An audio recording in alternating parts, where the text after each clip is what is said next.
Frank Lowry never thought he would be the first human to discover something so important about his species. He was just a Marine sergeant doing his job on Earth's first deep space exploration vessel, the USS Vanguard. The ship was huge and impressive. It carried 200 crew members and was the pride of the United Earth Space Force. This was their first mission beyond the orbit of Pluto, pushing into true interstellar space. Frank was checking equipment in the cargo bay when the alarms started. Red lights flashed everywhere. The captain's voice came over the speakers. All hands to battle stations.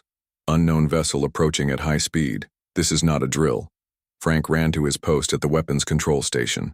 Through the main view screen, he saw it, a ship unlike anything humans had built. It was smooth, with no visible engines, glowing with a blue light. "Try to contact them again," ordered Captain Bill Rogers. The communications officer, Susan Reed, sent message after message, but there was no answer. The alien ship moved closer. Frank's hands hovered over his console, ready to fire if ordered. But the captain was determined to avoid a fight. "This is Captain William Rogers of the Earth vessel Vanguard. We come in peace and wish to establish friendly contact." For a moment, nothing happened. Then the alien ship fired. It wasn't like the missiles or lasers that Frank knew. A wave of bright green energy hit the Vanguard. The ship shook. People screamed as the energy passed through the hull. Frank felt burning pain all over his body. It was like being on fire. He fell to the floor along with everyone else on the bridge. Through watering eyes, he saw crew members with terrible burns forming on their skin. The pain lasted about 10 seconds, then stopped. Frank lay there, breathing hard. To his surprise, he could still move. He looked at his arms. They were red, but not badly burned like others around him. "Medical team to the bridge," Frank called into his communicator. He crawled to Captain Rogers, who was unconscious with severe burns across his face and hands. The alien ship fired again. The same green energy hit them. Frank braced for pain, but this time it was less intense. He noticed something strange. His skin seemed to be absorbing the energy, glowing slightly before returning to normal. The medical team arrived, led by Dr. Lisa Miller. She rushed to help the captain but stopped when she saw Frank. "You should be as injured as the others," she said, scanning him with her medical device. "This doesn't make sense. Your cells are changing." Frank didn't understand what she meant. All he knew was that he felt stronger with each blast from the alien weapon. The alien ship fired a third time. Several crew members died instantly. Others screamed in agony. But Frank stood up, feeling only a mild warmth. The energy seemed to flow into him rather than harm him. Dr. Miller stared at her scanner in disbelief. "Your cells are adapting to the energy signature. They're absorbing it now instead of being damaged by it." The ship's emergency systems finally responded, putting up shields that partially blocked the alien energy. The aliens, perhaps surprised that the ship was still functioning, turned and sped away. In the medical bay later, Frank sat quietly as Dr. Miller examined him. The captain and 50 crew members had died. Many others were critically injured. "I don't understand why I survived," Frank said. "Neither do I," replied Dr. Miller. "But your blood samples show something remarkable. Your cells have restructured themselves to handle the alien energy. It's like your body learned to adapt after the first exposure." She looked at him with serious eyes. "The aliens will probe 6 months passed since the alien attack on the USS Vanguard. Earth was busy preparing for what might come next. Everyone knew the aliens would return, probably with more ships and more powerful weapons." Dr. Amanda Grant worked day and night at NASA's Medical Research Center. Her lab was filled with equipment, much of it designed just for studying Frank Lowry's strange adaptation. Frank had become the most important test subject on the planet. "We need to try again," Dr. Grant said, as Frank sat in the testing chamber. She adjusted her glasses and checked the settings on the energy emitter. This device created a weak version of the alien weapon's energy. Frank nodded. "I'm ready." The green energy beam hit him. At first his skin turned red and he winced in pain, but within seconds the redness faded. His cells glowed briefly as they absorbed the energy. "Amazing," Dr. Grant said, looking at the readings. "Your adaptation is getting faster each time." "But What surprised everyone was that Frank wasn't special. When they tested other volunteers, they discovered something incredible. All humans had this ability. The first exposure to the energy weapons caused pain and injury, but with each new exposure, the human body learned and adapted. Dr. Grant explained this to General Peter Lewis during an important meeting at the Pentagon. Military leaders from around the world listened carefully. "It's like getting a suntan," she said. "The first time you're in the sun too long, you get burned. But then your skin adapts and produces melanin for protection. This is similar but happens much faster and at the cellular level." "So every human can become immune to their weapons?" General Lewis asked. "Not immediately," Dr. Grant replied. "The first exposure is still dangerous. People can die. But survivors will adapt." The meeting was interrupted when an aide rushed in with an important message. Intelligence agencies had intercepted and translated some alien communications. The aliens called themselves the Galactic Confederation, 15 different species, united by trade and mutual protection. "They're afraid of us," said Intelligence Officer Carl Brown, reading from the report. "None of their species can adapt to energy weapons like we can. They think we're too dangerous to be allowed to join galactic society." General Lewis stood up and walked to the window. Outside, new defense platforms were being built. Earth was preparing for war. "How many ships do they have?" he asked. "Our best guess is around 2,000 across their entire territory," Officer Brown answered. "Maybe 200 headed our way." Dr. Grant spoke up. "There's something else you should know. We've been studying the blood samples from the Vanguard survivors. 5 other crew members showed early signs of adaptation before they died. Their cells were beginning to change, just not fast enough to save them." She placed a folder on the table. Inside were her research findings. "I believe we can speed up the adaptation process with controlled exposure. Small doses at first, then gradually increasing." "You want to deliberately expose people to these weapons?" General Lewis asked, frowning. "Controlled exposure in safe conditions," Dr. Grant corrected. "It would be voluntary, of course, but it might give us fighters who could withstand their attacks." The room fell silent as everyone considered the idea. It was dangerous, but what choice did they have? Frank, who had been quietly listening, finally spoke. "I'll help train them. I know what it feels like. I can help others get through it." General Lewis nodded slowly. "How soon can you start this program, Doctor?" "Immediately," she replied. "We've already built the facilities." As they discussed the details, far above Earth, automated sensors detected movement at the edge of the solar system. The aliens were coming back just as everyone had feared, and they were bringing many more ships this time. Earth had very little time to prepare for what was coming. Ably come back with more ships. They know where Earth is now. But you might be our greatest hope, Frank. If we can understand how you adapted, maybe we can help others do the same." Frank looked at his hands. They appeared normal now, but he could feel something different inside him. Something had changed forever, and somewhere out among the stars, the aliens were telling others about the strange humans who could adapt to their weapons. The day everyone feared finally arrived. The alien ships appeared first as small dots on radar screens around the world. Within hours, they filled Earth's skies. 200 ships of different sizes and shapes, all glowing with the same blue light seen on the first alien vessel. Major Eric Daniels watched the screens from Lunar Base Armstrong. The base had been built quickly in the last 6 months as a command center away from Earth. From here, he could see both Earth and the alien fleet. "They're spreading out to cover all major cities," said his assistant, Betty Chen. Her voice was steady, but her hands shook slightly. Eric nodded. "Tell all defense units to hold position. No one fires until they do." Earth's leaders had decided to try peace one more time. A message played on all frequencies, offering friendship and cooperation. For several tense minutes, there was no response. Then the aliens answered with energy beams that cut through the atmosphere. Green light rained down on cities worldwide. Buildings did not burn, but people did. Those caught in the open suffered terrible burns. Many died instantly. "Return fire," Eric ordered. Earth's new defense platforms activated. Missiles and lasers shot upward, but they did little damage against the alien ship's advanced shields. In New York City, Captain Olivia Parker led her squad through burning streets. Her team had been assigned to help evacuate civilians to underground bunkers. These bunkers had been built during the 6-month preparation period. "This way," she called to a group of frightened people. "Follow me to the subway station." As they ran, an alien ship passed overhead. It fired its green energy weapon directly at them. Olivia felt her skin burn as she pushed the civilians toward safety. She fell to her knees, the pain almost too much to bear. But something strange happened. After the initial burn, the pain began to lessen. Olivia looked at her arms. The burns were healing before her eyes.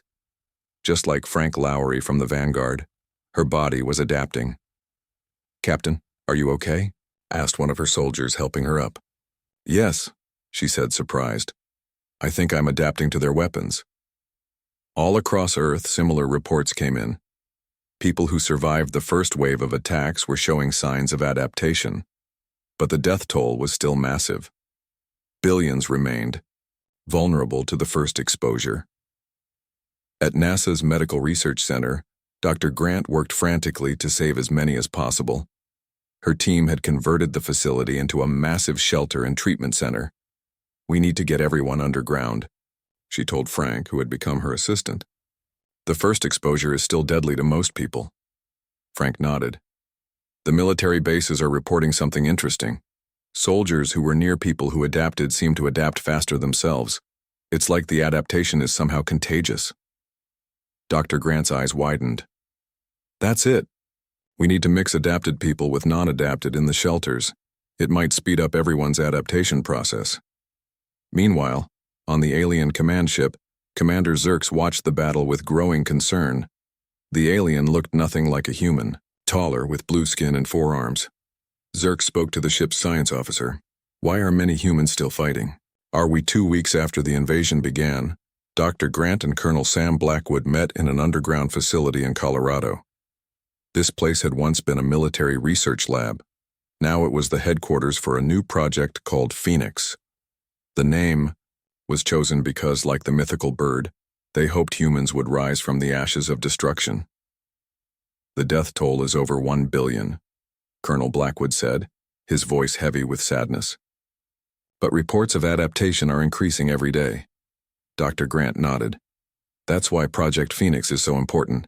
If we can speed up adaptation, we can save many more lives." The large room around them was filled with medical equipment and special chambers designed to safely expose volunteers to captured alien energy weapons. These weapons had been taken from crashed alien ships. Corporal Zach Rivera was the first volunteer for the controlled exposure program. He stood nervously as doctors prepared him for the procedure. "It will hurt," Dr. Grant warned him, "but we'll start with very low power. Your body will begin adapting immediately." Zach took a deep breath. "I'm ready. My family is in San Diego, right in the middle of the invasion zone. I need to be able to help them." The test began. A small amount of alien energy hit Zach. He gasped in pain as his skin turned red. The doctors monitored his vital signs carefully. After a minute, the energy was turned off. "How do you feel?" Dr. Grant asked. "Like I've been sunburned all over," Zach said. "But it's already feeling better." Dr. Grant checked her instruments. "Your cells are already showing adaptation. We'll wait an hour, then try again with slightly more power." By the end of the day, Zach could withstand energy levels that would have killed him that morning. His body was learning and changing rapidly. The most surprising discovery came 3 days later. A soldier was badly injured during a battle with aliens. She needed a blood transfusion. The only matching donor available was Zach. After receiving his blood, the soldier began showing signs of adaptation even before being exposed to the energy weapons. "The adaptation can be transferred through blood," Dr. Grant explained to Colonel Blackwood. "This changes everything. We can create adaptation without exposing everyone to pain and risk." Soon, Zach and other early adapters became blood donors. Their blood helped create a treatment that could give partial adaptation to others. It wasn't perfect. People still needed some exposure to fully adapt, but it was much safer. Within a month, the first Phoenix Squadron was ready.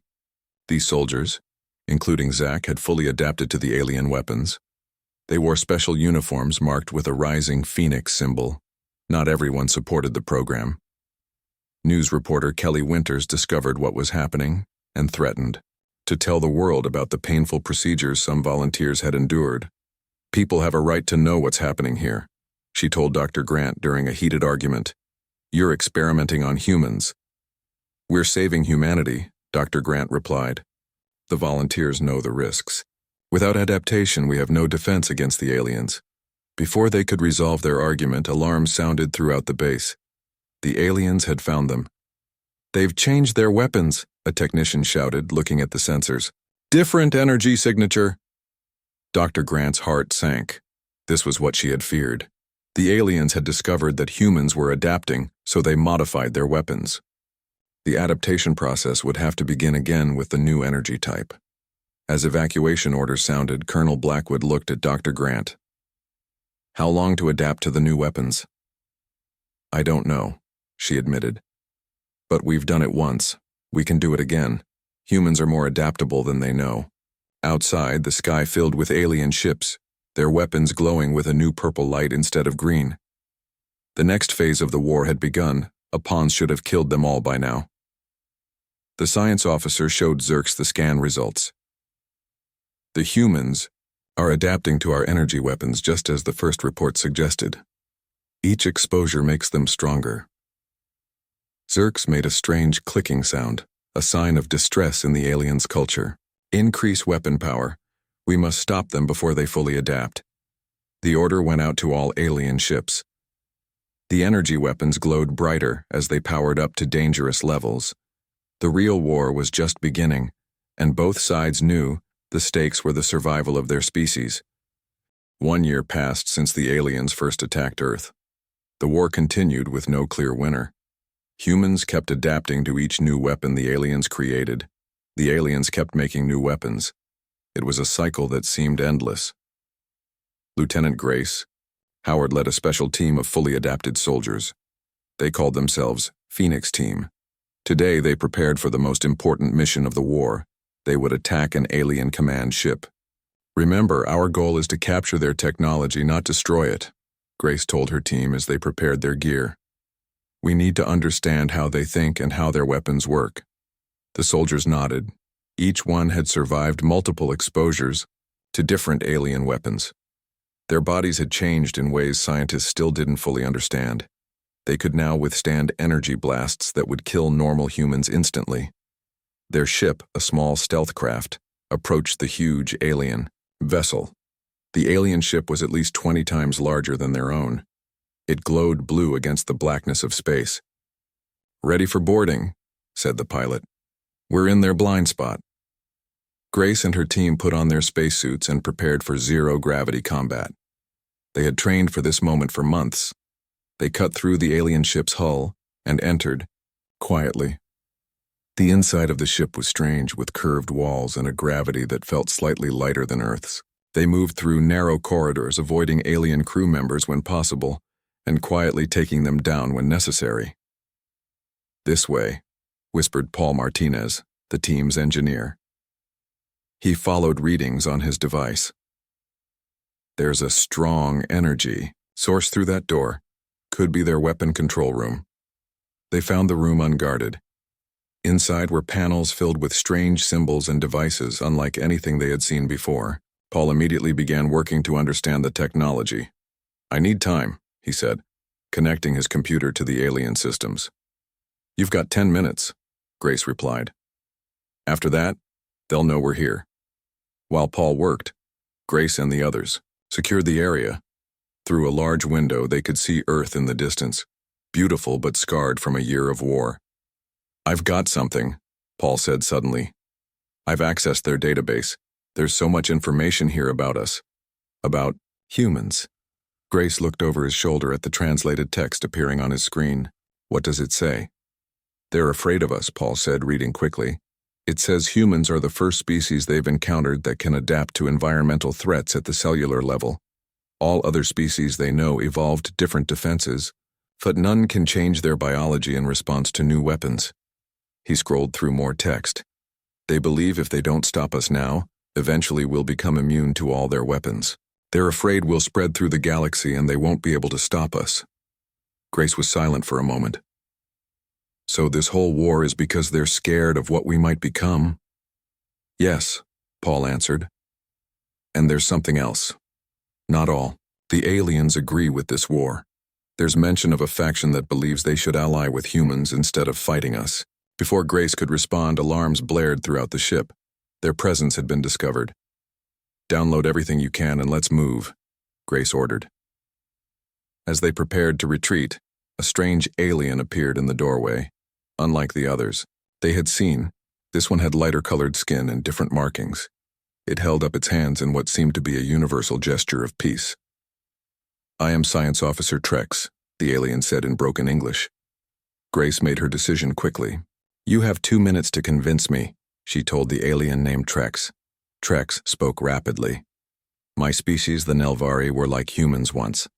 Our bodies could adapt to threats, but thousands of years ago, our scientists removed this ability through genetic engineering. Why would anyone remove a helpful ability? Paul asked. Our leaders feared it made us too aggressive, too likely to survive dangerous situations that should have killed us, Trex explained. They wanted a more peaceful society. More alarms sounded. They could hear alien troops approaching. If you want to talk, come with us now, Grace said. We're leaving. Trex hesitated only a moment before nodding. Together, they all ran back toward their entry point. Twice they had to stop and fight off alien security forces. Grace noticed that Trex seemed horrified by the violence but did not try to stop them or warn the other aliens. They reached their ship and escaped just as the alien vessel opened fire on them. Their small craft took some damage but managed to return to Earth. At the main human base, Trex was placed under guard while military leaders decided what to do. Nurse Ryan Patel was assigned to check Trex for injuries and study his biology. Your cellular structure is surprisingly similar to humans, Ryan told Trex as he examined him. But there are key differences in how your cells respond to energy. Trex nodded. The genetic changes removed our adaptation ability. It has been gone for so many generations that most Nelvari don't even know we once had it. Ryan looked thoughtful. I wonder if human blood could help your cells remember how to adapt. This idea quickly reached Admiral Diane Foster, who was in charge of Earth's defense. She met with Dr. Grant to discuss it. If we could transfer our adaptation ability to friendly aliens, Admiral Foster said, we might gain valuable allies. Dr. Grant agreed. Our tests show the Nelvari genetic structure is compatible with ours. We could try a modified version of our adaptation therapy on Trex if he volunteers. Trex did volunteer. The procedure was risky, but it worked better than anyone expected. After receiving treatment with human blood plasma and controlled exposure to energy weapons, Trex's cells began to show signs of adaptation. It's working, Trex said in amazement as he watched his skin heal after exposure to a low-power energy blast. The ability was still there in our genes, just switched off. News of this success spread among the aliens through secret channels Trex had established. More Nelvari who opposed the war made contact with humans. A rebellion was growing among the aliens. Admiral Foster began meeting with Trex regularly to plan joint operations. If we work together, she said, we might end this war without destroying each other. Many of my people agree, Trex replied. But Commander Zerks and the military leadership will never stop. They are too afraid of humans spreading through the galaxy. As they spoke, an alert came in. A human outpost was under attack by a new type of alien ship. This one was larger than any seen before.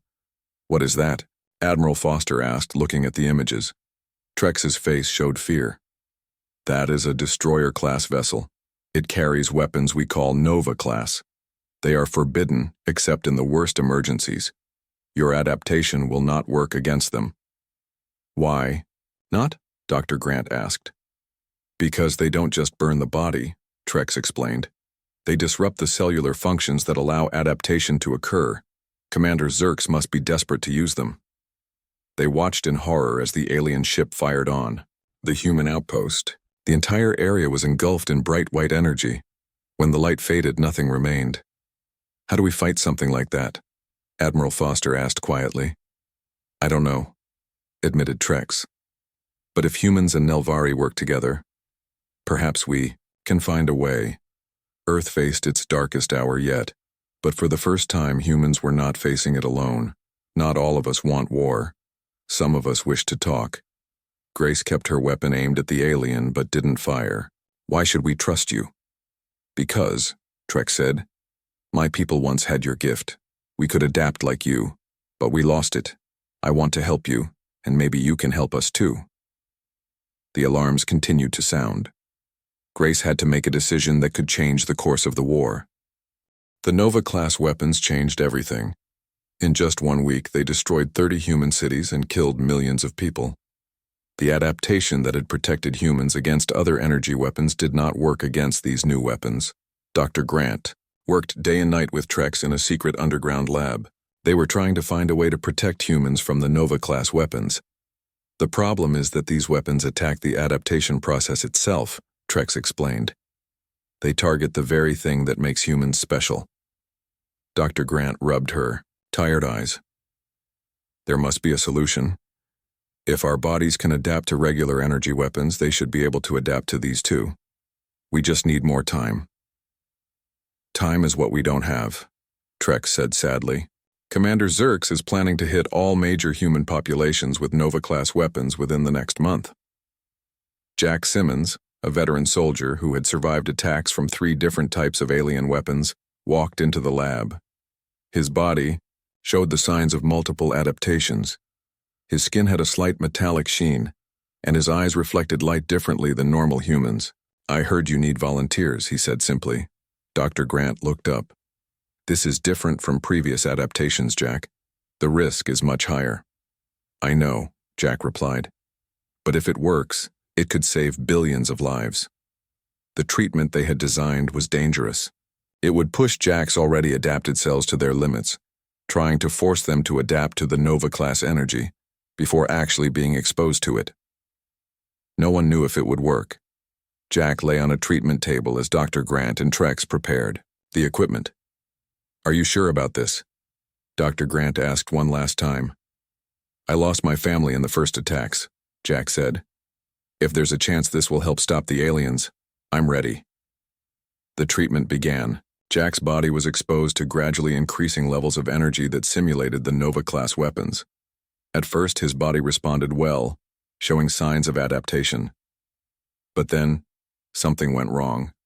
His cells began changing too quickly. His metabolism is accelerating, Dr. Grant said with alarm. His cells are adapting, but they're burning through his life energy too fast. Trex studied the readings. I've never seen anything like this. His adaptation is working, but at a cost. After hours of treatment and careful monitoring, Jack stabilized. When he finally woke up, he looked different. His hair had turned completely white and he appeared to have aged several years. But scans showed that his cells had successfully adapted to the Nova-class energy. How do you feel? Dr. Grant asked. Different, Jack said, looking at his hands. Stronger in some ways, but also older.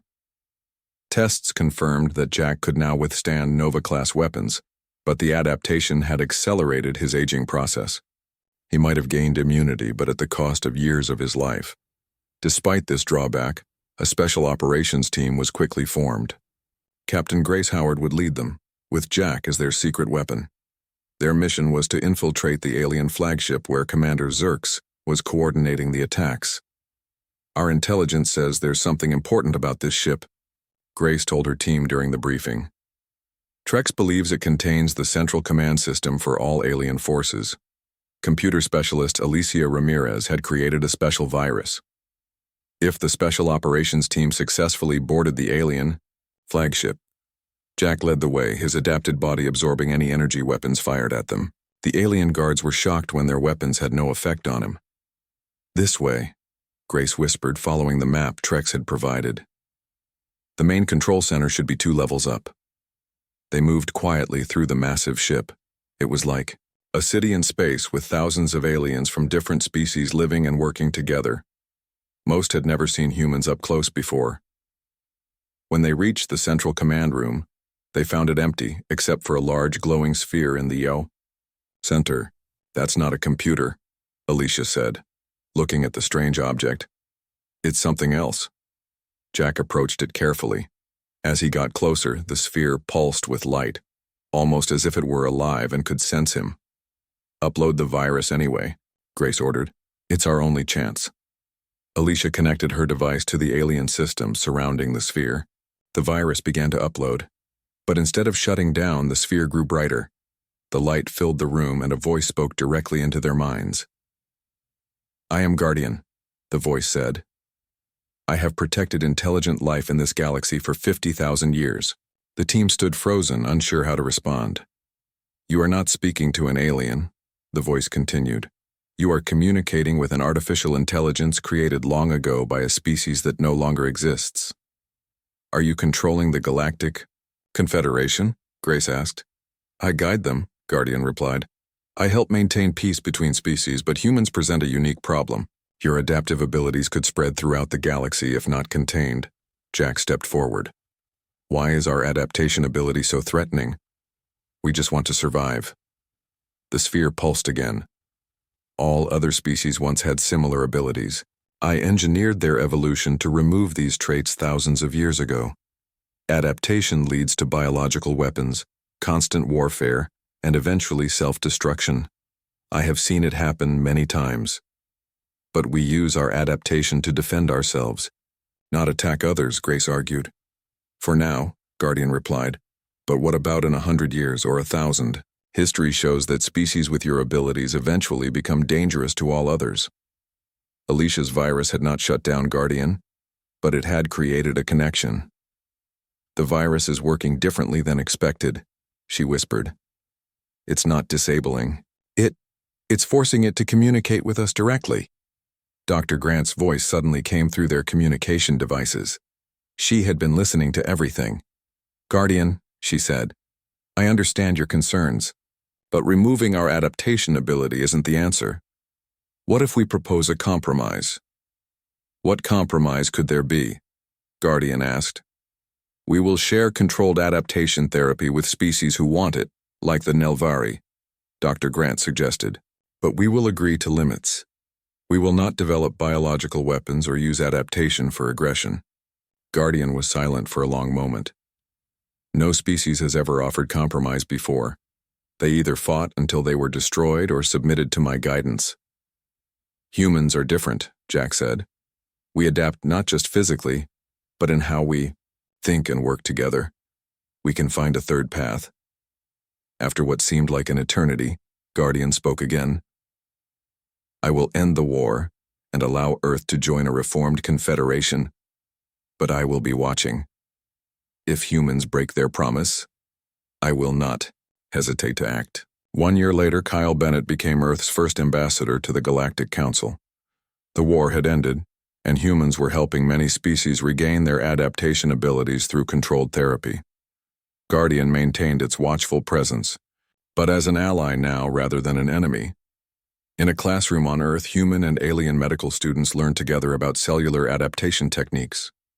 Professor Grant, now the head of interspecies medical research, looked out at her diverse class. What was once our greatest threat has become our greatest gift to the galaxy, she told them.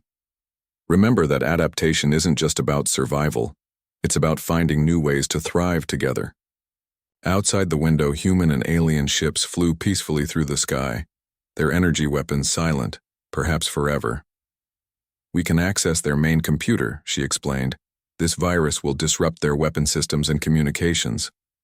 As the EU team prepared for the mission, Dr. Grant took Jack aside. The scans show your aging is accelerating. This mission could take more years off your life. Jack nodded. I understand. But what's the point of a long life if our species doesn't survive? That night, the Special Operations team boarded their stealth ship. Their mission was humanity's last hope against the devastating Nova-class weapons. If they failed, Earth would fall.